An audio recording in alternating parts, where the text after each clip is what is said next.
بسم اللہ الرحمن الرحیم وبہ نستعین انہ خیر ناصر ومعین وصلی اللہ علی محمد واہل بیتہ الطیبین الطاہرین۔ پروردگار عالم آپ تمام برادران کی توفیقات خیر میں اضافہ فرمائے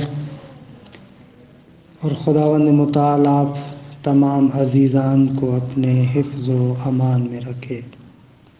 الحمدللہ ہماری گفتگو مقدماتی امور کے بارے میں تھی۔ امر ثالث جو تیسرا امر تھا وہ وعظ کے بارے میں تھا۔ اب تک وعظ کی ہم نے 2 تقسیمیں آپ کی خدمت میں پیش کی۔ پہلی تقسیم واضح کے ہونے یا نہ ہونے کے اعتبار سے تھی کہ ایک واضح معین ہے یا واضح معین نہیں ہے۔ اگر ایک معین واضح ہے تو اس کو واضح تعینی کہتے ہیں، اگر ایک معین واضح نہ ہو تو اس کو واضح تعینی کہتے ہیں۔ دوسری تقسیم خود اس معنی کے اعتبار سے تھی کہ جو آپ مقام وعظ میں معنی کو تصور کرتے ہیں اس معنی کے اعتبار سے آپ نے 4 اقسام کو سنا کہ جو ہم نے آپ کی خدمت میں پیش کی۔ آخر میں اس امر ثالث میں ایک اور تقسیم وعظ کے بارے میں ذکر کرتے ہیں، لیکن یہ وعظ لفظ کے اعتبار سے ہے، یعنی یہ جو تقسیم ہے وعظ کی لفظ کے اعتبار سے ہے۔ اس کو تھوڑا سا دقت کے ساتھ سنیے گا، کیونکہ اکثر مقامات پر میں نے دیکھا ہے کہ افسوس سے کہنا پڑتا ہے کہ اس کو اچھے طریقے سے ہمارے ہاں دوستان نہیں سمجھتے۔ لہٰذا آپ سے تقاضا کروں گا کہ اس تقسیم کو تھوڑا سا دقت کے ساتھ سنیے گا کہ اس تقسیم میں کیا کہا جا رہا ہے۔ دیکھیں، میں نے عرض کیا تھا کہ جب بھی وعظ کا عمل انجام پاتا ہے تو کم از کم 3 چیزیں آپ کے پاس ہوتی ہیں۔ ایک معنی کا تصور کرتے ہیں، لفظ کا تصور کرتے ہیں، پھر اس لفظ اور معنی کے مابین ایک رشتے کو قائم کرتے ہیں۔ تو وعظ کے لیے جس طریقے سے معنی کا تصور کرنا ضروری ہے، اسی طریقے سے وعظ کے اندر لفظ کا تصور کرنا بھی ضروری ہے۔ اب یہ جو مقام تصور میں آپ لفظ کو تصور کرتے ہیں، لفظ کو 2 طریقوں سے تصور کرتے ہیں۔ یا آپ اس لفظ کو شخصی طریقے سے تصور کرتے ہیں، یا آپ اس لفظ کو نوعی طریقے سے تصور کرتے ہیں۔ اچھا، اسے کیا مراد ہے؟ ایک مرتبہ لفظ کو شخصی طریقے سے تصور کرتے ہیں اور دوسری مرتبہ نوعی طریقے سے تصور کرتے ہیں، یعنی کیا؟ اس سے مراد یہ ہے، یہ جو ہم کہہ رہے ہیں کہ لفظ کو شخصی طریقے سے تصور کرتے ہیں، یعنی جس طریقے سے آپ نے وعظ خاص موضوع اللہ خاص میں سنا تھا نا کہ آپ ایک معنی خاص کو تصور کرتے ہیں، پھر اسی خاص معنی کے لیے لفظ کو وضع کرتے ہیں۔ ایسے ہم نے وہاں پر عرض کیا تھا آپ کی خدمت میں۔ تو اسی طریقے سے یہاں پر آپ ایک خاص لفظ کو بے شک سے ہی خود اس لفظ کو تصور کرتے ہیں اور پھر اسی لفظ کو اس معنی کے ساتھ جوڑ دیتے ہیں۔ مثلا آپ نے لفظ زید کو تصور کیا، اب اس لفظ زید کو جو آپ نے تصور کیا ہے تفصیلی طریقے سے اس کو تصور کیا ہے آپ نے، یہ جو لفظ زید ہے، اس لفظ زید کو ایک خاص بچے کے لیے آپ وضع کرتے ہیں، ایک خاص معنی کے لیے وضع کرتے ہیں۔ تو یہاں پر کہا جائے گا کہ آپ نے لفظ کو بے شک سے ہی، یعنی تفصیلی طریقے سے آپ نے اس لفظ کو تصور کیا، پھر اسی لفظ کو اس معنی کے ساتھ جوڑا ہے، یہ وضع شخصی ہو جائے گی۔ اچھا، اس کے مقابلے میں دوسری مرتبہ آپ لفظ کو نوعی طریقے سے تصور کرتے ہیں، اس نوعی تصور کو اچھے طریقے سے سمجھیے گا کہ کیا کہنا چاہ رہے ہیں۔ مثلا آپ ایک لفظ کو تصور کرتے ہیں، لیکن اس لفظ کو آپ آئینہ قرار دے رہے ہیں، عنوان قرار دے رہے ہیں اپنے تمام افراد کے لیے، اور اس لفظ کو جو معنی کے ساتھ آپ جوڑ رہے ہیں، اس معنی کے ساتھ جو اس لفظ کو آپ جوڑ رہے ہیں، تو اس لفظ کے جتنے بھی مصادیق بنتے ہیں جن کے لیے آپ نے اس لفظ کو آئینہ قرار دیا ہے، ان تمام مصادیق کے لیے یہ وضع کر رہے ہیں آپ۔ مثلا میں مثال دوں آپ کو،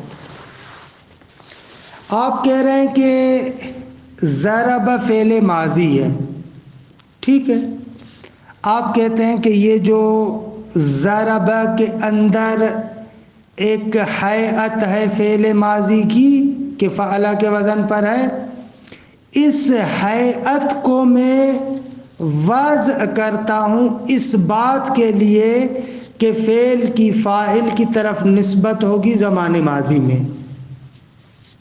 تو اب یہاں پر جو آپ نے اس ہیئت ضربہ کو، جو فعل ماضی کی ہیئت ہے، اس ہیئت کو آپ نے وضع کیا ہے کس بات کے لیے کہ فعل ماضی ہوگا، یہ ایک ایسا فعل ہے کہ جس کی فاعل کی طرف نسبت ہوگی زمان ماضی میں، آپ نے ایسے کہا۔ تو آپ یہاں پر آیا خصوصیت سے فقط اس ہیئت کی بات کر رہے ہیں کہ جو ضربہ کے اندر ہے، یا یہ فعل ماضی کی ہیئت جو وزن ہے فعل کے وزن پر کسی بھی مادے کے ضمن میں ہو، چاہے ضربہ کے ضمن میں ہو، چاہے نصرہ کے ضمن میں ہو، چاہے کسی اور مادے کے ضمن میں ہو، تو آپ یہاں پر کہیں گے کہ ہم اس ہیئت کو وضع کر رہے ہیں چاہے یہ کسی بھی مادے کے اندر ہو۔ تو اس قسم کی وضع کو کہا جاتا ہے وضع نوعی۔ اچھا، میں دوسرے الفاظ میں اس مطلب کو پھر بیان کرتا ہوں۔ دیکھیں، جو آپ کے پاس الفاظ ہیں، کبھی کبھار کیا ہوتا ہے، ان الفاظ میں دو طرح کی حیثیتوں کو آپ دیکھتے ہیں۔ ایک حیثیت ان کے اندر مادے کی دیکھتے ہیں، مثلا جیسے ضربہ ہے تو اس کے اندر ایک مادہ ہے ضاد را با، اور دوسری اس کی ہیئت اور کیفیت ہے کہ جس کو آپ علم صرف میں کیا کہتے ہیں، وزن۔ اس کا جو وزن ہے وہ کون سا ہے، فعلہ کے وزن پر ہے۔ یہ جو فعلہ کے وزن پر ہے یہ اس کی ہیئت ہے۔ پس ضربہ کے اندر دو چیزیں ہیں، ایک ہیئت ہے اور ایک مادہ ہے۔ تو آپ کیا کر رہے ہیں، آپ کہہ رہے ہیں کہ وضع نوعی میں کرنا چاہ رہا ہوں اس ضربہ کی ہیئت کے لیے، یعنی جو اس کا وزن ہے فعل ماضی کا، اس کے لیے میں وضع نوعی کرنا چاہ رہا ہوں۔ وضع نوعی کرنا چاہ رہا ہوں یعنی کیا، یعنی ہیئت کو میں ایک خاص لفظ کے اندر فعلاً تصور کرتا ہوں، لیکن اس ہیئت کو میں عنوان قرار دے رہا ہوں ان تمام ہیئات کے لیے جو ہیئات مختلف مادوں کے ضمن میں ہے۔ یعنی آپ نے ضربہ کے اندر جو اس ہیئت کو تصور کیا ہے فعل ماضی کی، اس فعل ماضی کی ہیئت کو آپ عنوان قرار دے رہے ہیں ہر اس ہیئت کے لیے کہ جو فعلہ کے وزن پر ہے۔ اس کو آپ کیا کہتے ہیں، اس کو آپ کہتے ہیں وضع نوعی۔ یہ تقریباً شباہت رکھتا ہے وضع عام اور موضوع لا خاص سے۔ جو معنی کے باعث میں آپ نے کہا تھا نا کہ ہم ایک کلی معنی کو تصور کرتے ہیں، پھر اس کلی معنی کو اس کے جزئیات کے لیے ہم اس کے مصادیق کے لیے وضع کرتے ہیں۔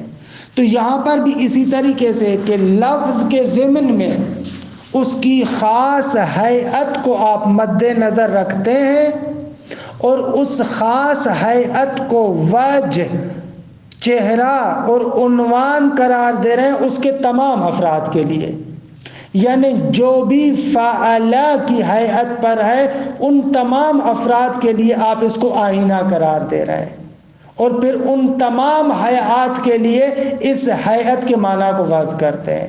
آپ کہتے ہیں کہ ہیئت فعل ماضی کو وضع کیا گیا ہے اس بات کے لیے کہ فعل کی فاعل کی طرف نسبت ہو زمان ماضی میں، اسے کہتے ہیں وضع نوعی۔ تو پس وضع شخصی اور وضع نوعی کیا ہوئی؟ وضع شخصی اور وضع نوعی یہ ہوئی کہ وضع شخصی میں ہم خود شخص سے لفظ کو، خاص لفظ کو تصور کرتے ہیں، خاص لفظ کو تصور کرتے ہیں، بھی شخص سے ہی تصور کرتے ہیں، یعنی اس لفظ کو تفصیلی طریقے سے تصور کرتے ہیں۔ مثلا جیسے زید ہے، آپ نے اس کو تفصیلی طریقے سے تصور کیا، پھر اس لفظ زید کو ایک معنی کے ساتھ مخصوص کر دیتے ہیں، اس کو کہتے ہیں وضع شخصی۔ وضع نوعی میں یہ ہے کہ آپ لفظ کو تفصیلی طریقے سے تصور نہیں کرتے، بلکہ لفظ کو کسی خاص ہیئت کے ضمن میں، کسی مادے کی ہیئت کے ضمن میں تصور کرتے ہیں، پھر اس ہیئت کو آپ عنوان قرار دیتے ہیں اس کے تمام افراد کے لیے۔ یعنی دوسرے لفظوں میں وضع نوعی میں لفظ کا تفصیلی تصور نہیں ہوتا، بلکہ ایک خاص لفظ کے اندر جو ہیئت ہے اس کو آپ عنوان قرار دے رہے ہیں تمام افراد کے لیے، یہ وضع نوعی ہو جائے گی۔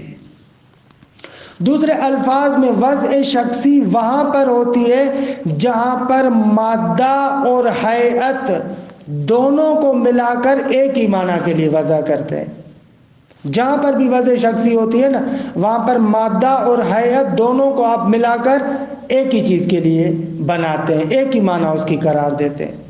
لیکن وضع نوعی جہاں پر ہوتی ہے وہاں پر ہیئت کے لحاظ سے جدا معنی ہوتا ہے اور اس مادے کے لحاظ سے جدا معنی ہوتا ہے۔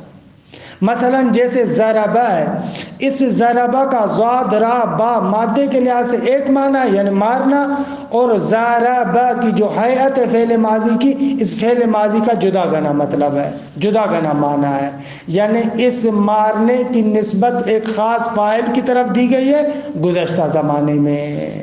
یہ علامت ہے وضع شخصی اور وضع نوعی کی۔ اچھا، اس عبارت کے حصے کو دیکھیں کہ میں اس عبارت کو پڑھوں، بعد میں دوسری بحث میں وارد ہوتے ہیں۔ تقسیم الوضع بحسب اللفظ الموضوع، وضع کی تقسیم لفظ موضوع کے اعتبار سے۔ اچھا، یہاں پر ایک لغوی نقطے کی طرف اشارہ کروں، یہ جو حسب لفظ ہے یہ لغت میں اس طریقے سے آیا ہے کہ اگر اس پر حرف جر داخل نہ ہو تو اس کا سین ساکن پڑھا جاتا ہے۔ مثلا حسبک زیدن، یہاں پر سین کو آپ ساکن پڑھتے ہیں حسبک، لیکن اگر اسی حسب پر حرف جر داخل ہوتا ہے تو عرب لوگ سین کو متحرک کرتے ہیں، یعنی بے حسابے، بے حسابے، درست ہے؟ یہ کوئی نحوی قانون نہیں ہے، لغت میں اس طریقے سے استعمال ہوا۔ تو اس اعتبار سے آپ اس لفظ کو پڑھیں گے تقسیم الوضع بحسب اللفظ الموضوع، وضع کی تقسیم لفظ موضوع کے اعتبار سے۔ لفظ موضوع ہوتا ہے، معنی موضوع لہ ہوتی ہے، کیونکہ معنی کے لیے لفظ کو وضع کیا گیا ہے۔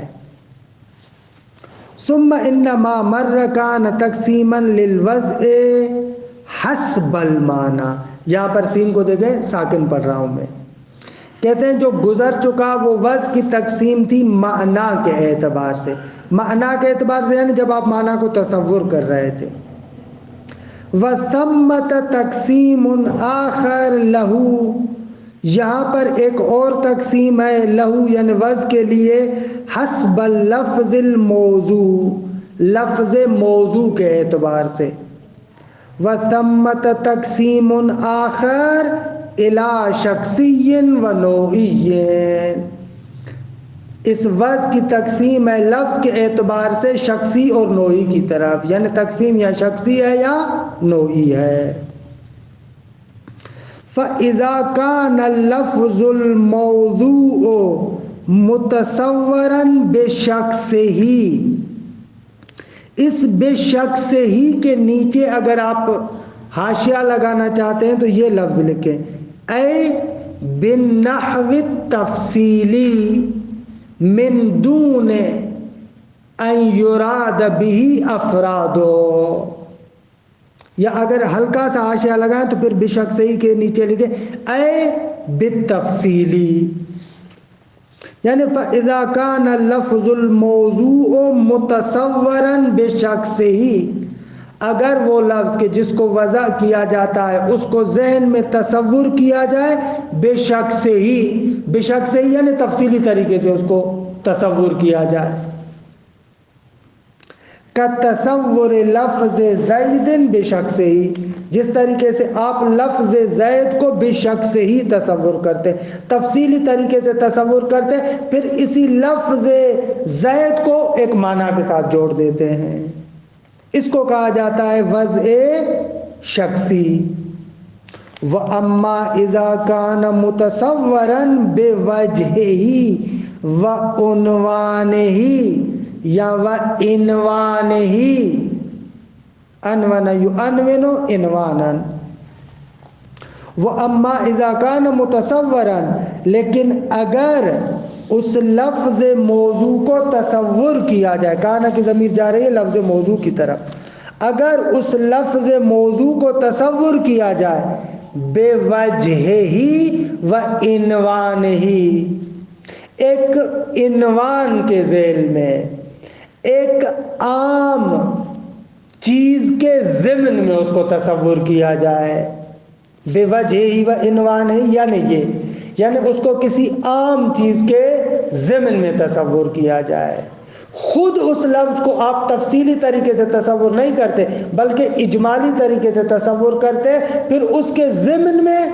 اس کے تمام افراد کو لے کر آتے ہیں، فَيَكُونُ الْوَضْعُ نَوْعِيًّا، تو اس دوسری صورت میں ہوگی وضع نوعی۔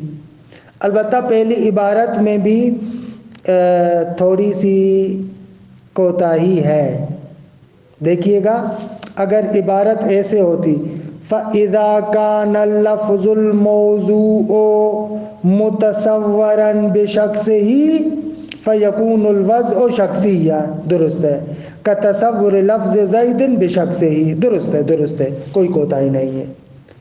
وَأَمَّا إِذَا كَانَ مُتَصَوَّرًا بِوَجْهِهِ وَعِنْوَانِهِ، اگر اس لفظ موضوع کو تصور کیا جائے اپنے ذہن میں بے وجہ ہی یعنی نہ کہ مفصل طریقے سے، وعنوان ہی یعنی نہ کہ تفصیلی طریقے سے بلکہ اجمالی طریقے سے اس کو تصور کیا جائے، کسی عنوان کے ذیل میں اس کو تصور کیا جائے،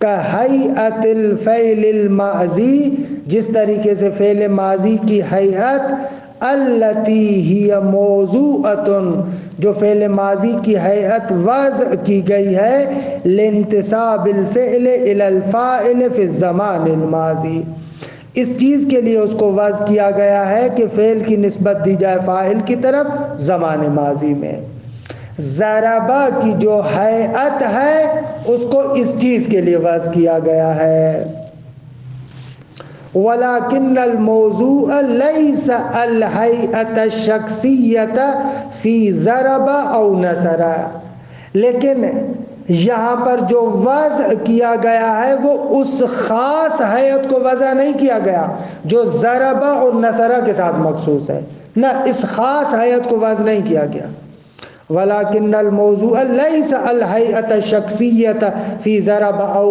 نَصَرَ، کہ یہاں پر وضع نہیں کیا گیا اس خاص ہیئت کو کہ جو ضربہ اور نصرہ کے ساتھ مختص ہے، نہ اس کے ساتھ نہیں، بل مطلق ہیئت فعلا، بلکہ مطلق ہیئت فعلا کو وضع کیا گیا ہے، فی ای مادۃ من المواد تحققت، پھر مواد میں سے کسی بھی مادے کے ضمن میں متحقق ہو، جتنے بھی مواد ہیں ان میں سے کسی بھی مادے کے ضمن میں یہ ہیئت آ جائے گی، اس کا یہی معنی ہوگا، چاہے یہ ضربہ یعنی فعل والا جو وزن ہے ضربہ کے ضمن میں ہو، چاہے نصرہ کے ضمن میں ہو، چاہے وضع کے ضمن میں ہو، چاہے کسی بھی معنی کے ضمن میں ہو۔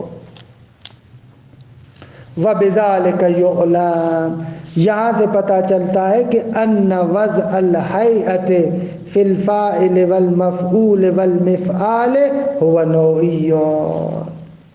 کہتے ہیں کہ فاعل، اس میں فاعل کی جو وضع ہے ہیئت کی، اس میں مفعول کی جو ہے والمفعال، اس میں اعلیٰ کی جو وضع ہے، یہ ہیئت کی وضع نوعی ہے، لا شخصی، یہ وضع شخصی نہیں ہے۔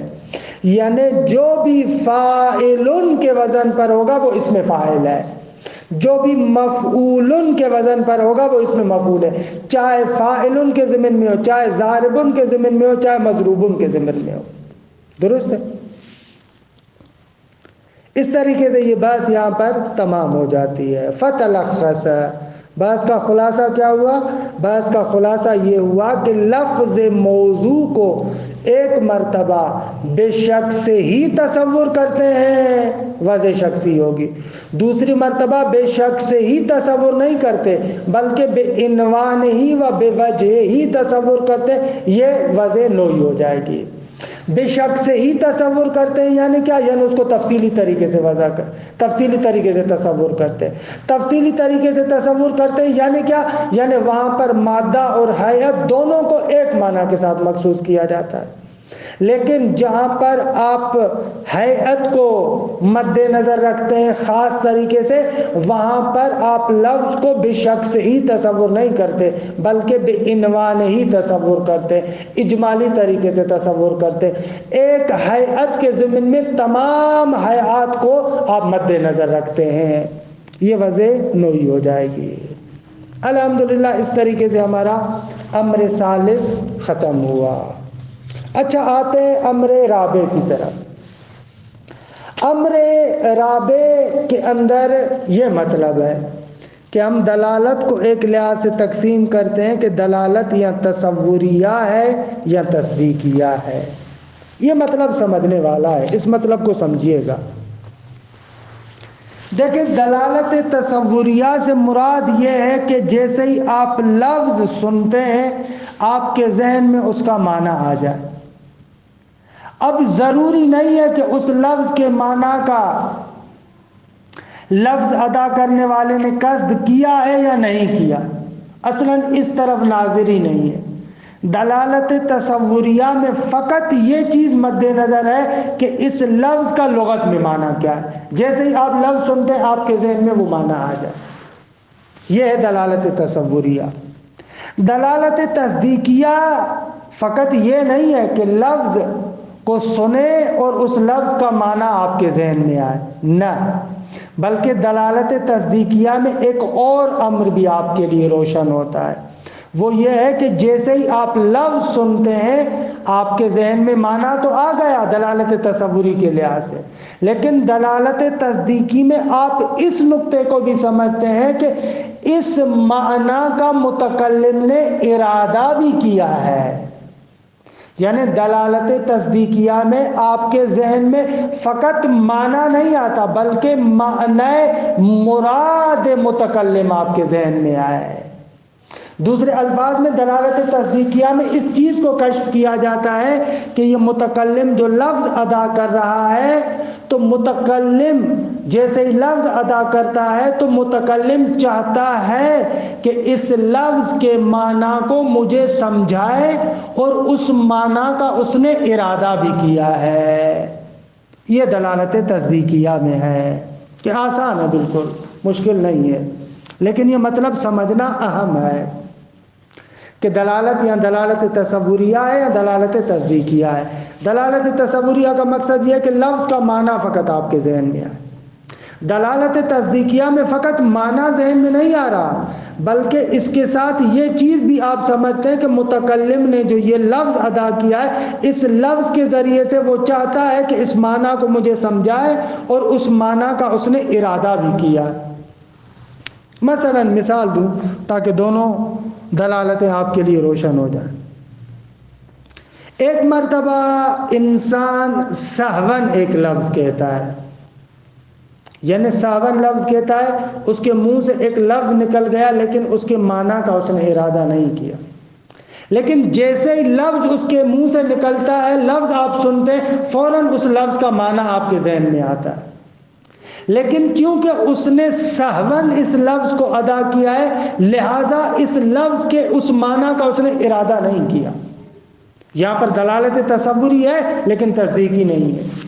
یا مثلا دوسری مثال دوں، ایک بندہ سویا ہوا ہے، نیند میں بول رہا ہے، خوب نیند میں جیسے ہی بول رہا ہے کچھ الفاظ ادا کر رہا ہے، اس کے الفاظ ادا کرنے سے آپ کے ذہن میں ان الفاظ کے معانی گھوم جاتے ہیں، لیکن آیا ان معانی کا ارادہ اس سوئے ہوئے انسان نے کیا ہے؟ بالکل نہیں، کیونکہ یہ تو بیچارہ غافل ہے، یہ یوں ہی اس کی زبان چل رہی ہے۔ تو یہاں پر دلالت تصوری ہے لیکن دلالت تصدیقی نہیں ہے۔ دلالت تصدیقی کہاں ہے؟ جہاں پر استاد ہے، کلاس ہے۔ مثلا مثال دے رہا ہوں، استاد کلاس میں ایک شاگرد کو کہہ رہا ہے کہ تم کتاب لے کر آؤ۔ اب شاگرد اس کی طرف کتاب لے کر جائے گا یا نہیں لے کر جائے گا؟ بالکل لے کر جائے گا، بالکل لے کر جائے گا۔ کیوں؟ اس لیے کہ شاگرد سمجھتا ہے کہ استاد نے جو کہا ہے کتاب لے کر آؤ، اس نے جو الفاظ ادا کیے ہیں ان الفاظ کے معانی بھی میں سمجھتا ہوں، اور ان معانی کا استاد نے ارادہ بھی کیا ہے، استاد کے لیے یہ مقصود بھی ہے، اس معنی کا اس نے ارادہ بھی کیا ہے، یہ فقط معنی نہیں ہے لفظ کا، بلکہ اس معنی کا ارادہ استاد نے کیا ہے۔ خوب یہ دلالت تصدیقی ہو جائے گی۔ اچھا، کہتے ہیں کہ دلالت تصدیقی کے لیے ضروری ہے چند امور کا ہونا۔ دلالت تصدیقی وہاں پر ہوگی جہاں پر آپ کو پتہ ہونا چاہیے کہ لفظ ادا کرنے والا عالم باللغت ہے، کیونکہ ایک بندہ ایسا ہے جس کو کوئی لغت نہیں آتی۔ مثلا میں آپ کے سامنے انگلش کے 3-4 الفاظ کہوں، آیا واقعاً ان الفاظ کے معنی کا میں نے ارادہ کیا ہے یا نہیں کیا؟ خوب یہ کب ہوگا؟ جب ہوگا کہ جب آپ کو پتا ہو کہ مجھے انگلش کے ان الفاظ کا معنی آتا ہے۔ اگر مجھے انگلش زبان نہیں آتی اور ان الفاظ کا معنی ہی نہیں آتا، یوں ہی میں الفاظ اپنی زبان پر لے کر آ رہا ہوں، تو یہاں پر دلالت تصدیقی نہیں ہوگی، کیونکہ مجھے ان الفاظ کے معانی کا پتہ ہی نہیں ہے، میں یوں ہی اپنی زبان پر استعمال کر رہا ہوں۔ مثلا میں آپ کے سامنے ترکی کا لفظ کہوں، اللہم بیر بیر، بیر بیر، اب یہ بیر بیر کیا ہے؟ مجھے بھی پتہ نہیں ہے، آپ بھی جانتے ہیں کہ مجھے ترکی نہیں آتی، تو لہذا یہاں پر یہ جو بیر بیر ہے، خوب دیگے اس کی دلالت فقط تصوری ہوگی، اگر ہو بھی صحیح آپ کو بھی معنی آتا ہو، وگرنہ یوں ہی لفظ ہوگا۔ پس دلالت تصدیقیہ کے لیے پہلے مرحلے میں یہ چیز تو ہونی چاہیے۔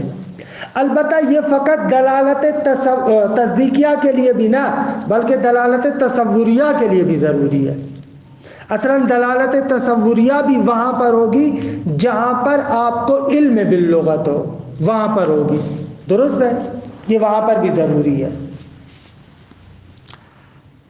دوسرے مرحلے میں دلالت تصدیقیہ کے لیے، اس مطلب کو میں دوبارہ بیان کروں، شاید تھوڑا سا میرے بیان میں آگے پیچھے ہو گیا۔ دیکھیں، ایک دلالت تصوریہ ہے، دلالت تصوریہ وہاں پر ہے جہاں پر لفظ سے فقط معنی ذہن میں ہے۔ دلالت تصدیقیہ وہاں پر ہے جہاں پر لفظ کے ساتھ ساتھ معنی مراد کا پتہ چلے۔ اب مصنف اس طریقے سے کہہ رہے ہیں، میں نے بیان میں تھوڑا سا آگے پیچھے کیا۔ مصنف کہتے ہیں دلالت تصوریہ وہاں پر ہوگی جہاں پر علم باللغت ہو۔ ظاہر سی بات ہے کہ میں جو لفظ ادا کر رہا ہوں، جب تک آپ کو اس کے لغوی معنی کا پتہ نہیں ہوگا، آپ کے لیے دلالت تصوریہ نہیں ہوگی، یہ مصنف کہنا چاہتے ہیں۔ دلالت تصدیقیہ کے لیے 4 چیزوں کو شرط قرار دے رہے ہیں۔ پہلی چیز وہی ہے کہ جس کو میں نے آپ کے لیے پہلے بیان کر دیا، کہ متکلم عالم باللغت ہو، کہ جو میں نے ابھی آپ کے سامنے بیان کیا تھا۔ جب تک میں جو لفظ ادا کر رہا ہوں اس لغت کا مجھے علم نہیں ہوگا، تب تک معنی مراد کی طرف آپ نہیں جا سکتے، جیسے میں نے 3-4 مثالیں بھی آپ کے سامنے دی۔ میں ایک لفظ کہوں ترکی کا لیکن مجھے ترکی کی زبان نہ آتی ہو، آپ کہیں گے کہ یہاں پر دلالت تصدیقی نہیں، اس کو تو معنی ہی نہیں آتا، چہ برست کے اس معنی کو اس نے ارادہ کیا ہو۔ لہذا پہلی شرط یہ ہے کہ متکلم خود عالم باللغت ہو، عالم باللغت نہیں ہوگا تو وہاں پر دلالت تصدیقی نہیں ہوگی۔ دوسری بات، متکلم مقام بیان میں ہو، یعنی متکلم واقعاً وہ مطلب سمجھانا چاہتا ہے۔ کبھی کبھار ہوتا ہے متکلم مقام بیان میں نہیں ہوتا، مذاق کرتا ہے، شوخی کرتا ہے، مزاحاً آپ کو کوئی جملہ کا، یہاں پر کیوں بیٹھے ہو، اٹھ کے چلے کیوں نہیں جاتے؟ خوب آپ جانتے ہیں کہ میں مذاق کرتا ہوں، لہذا آپ اٹھ کے نہیں جاتے، یہیں پر بیٹھے ہیں۔ خوب کیوں؟ اس لیے کہ آپ کو پتا ہے کہ میں مقام بیان میں نہیں ہوں، میں مذاق کر رہا ہوں۔ بس اس دلالت تصدیقیہ کے لیے دوسری چیز یہ ہے کہ متکلم واقعاً وہ چیز سمجھانا چاہتا ہے، مقام بیان میں ہو۔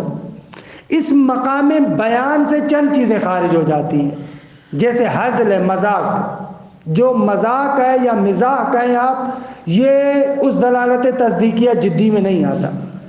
کیوں؟ اس لیے کہ یہاں پر متکلم واقعاً اس معنی کا ارادہ نہیں کرتا۔ درست ہے؟ مقام بیان میں۔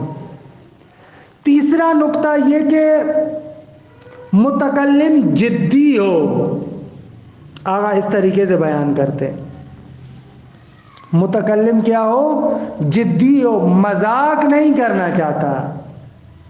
البتہ انہوں نے دوسرے اور تیسرے کو جدا بگانا بیان کیا، حقیقت یہ ہے کہ مقام بیان میں ہونا یعنی جدی ہونا، دوسرے اور تیسرے میں کوئی فرق نہیں ہے، لیکن آقا نے جدا بیان کیا ہے کہ جدی ہونا چاہیے، مذاق کے موڈ میں نہ ہو۔ چوتھا شرط یہ ہے کہ متکلم نے اپنی بات میں اس معنی حقیقی کے خلاف کوئی قرینہ استعمال نہ کیا ہو۔ مثلا میں کہتا ہوں رأیت اسدا فی الحمام، میں نے حمام میں ایک شیر دیکھا، یقیناً یہاں پر اسدن کے معنی حقیقی کا میں نے ارادہ نہیں کیا۔ کیوں؟ اس لیے کہ جنگل والا شیر تو حمام میں نہیں نہا تھا۔ یہ جو میں نے کہا رأیت اسدن فی الحمام، یہاں پر یہ فی الحمام قرینہ ہے کہ اسدن سے مراد میری شیر نہیں ہے جنگل والا، بلکہ بہادر انسان مراد ہے۔ یہ 4 شرائط مصنف نے ذکر کیے ہیں۔ عبارت کو پڑھتا ہوں، اگرچہ آخر میں ایک مطلب بیان کروں گا کہ یہاں پر اتنا مزے سے بیان نہیں کیا مصنف نے۔ الامر الرابع تقسیم الدلالت الی تصوریت و تصدیقیت، امر رابع چوتھا امر دلالت کی تقسیم ہے دلالت تصوریہ اور تصدیقیہ کی طرح۔ تنقسم دلالت اللفظ الی تصوریت و تصدیقیت، لفظ کی دلالت تقسیم ہوتی ہے تصوریہ اور تصدیقیہ کی طرح۔ فالدلالت التصوریہ، دلالت تصوریہ کیا ہے؟ ہے عبارت عن انتقال الذہن الی معنی اللفظ بمجرد سماعہ، دلالت تصوریہ یہ ہے کہ انسان کا ذہن لفظ کے معنی کی طرف منتقل ہو بمجرد سماعہ، صرف لفظ کو سننے سے اس کے معنی کی طرف منتقل ہو جائے، بمجرد سماعہ یعنی خالی اس کو سننے سے اس کے معنی کی طرف ذہن چلا جائے۔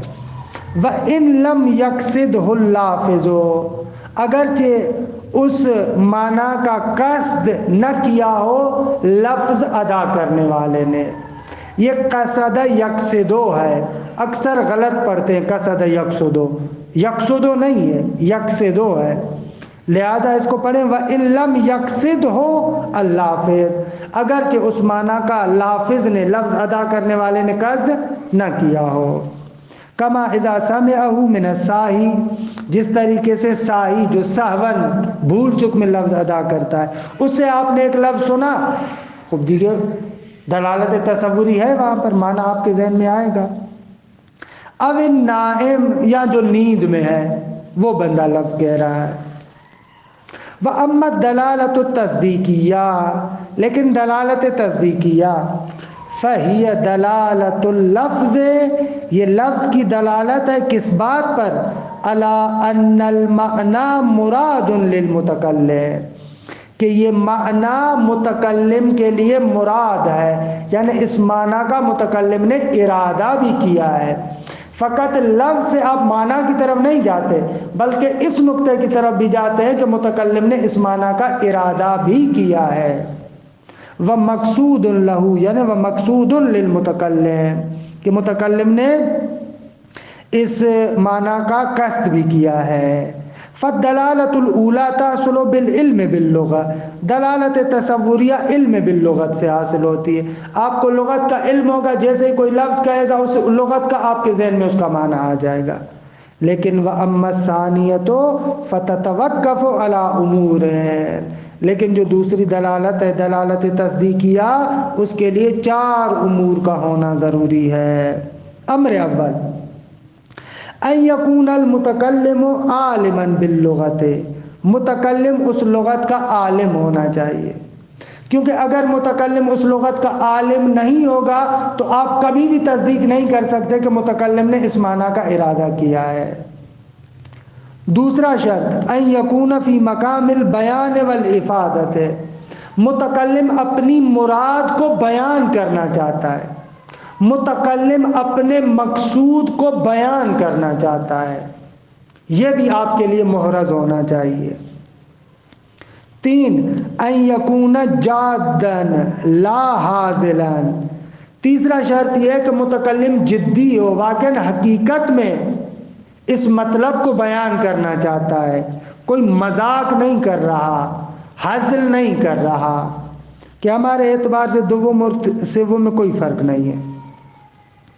4 ان لا ينسب قرینۃ علی خلاف المعنی الحقیقی، اور چوتھی شرط یہ ہے کہ متکلم معنی حقیقی کے خلاف کوئی قرینہ بھی استعمال نہ کرے۔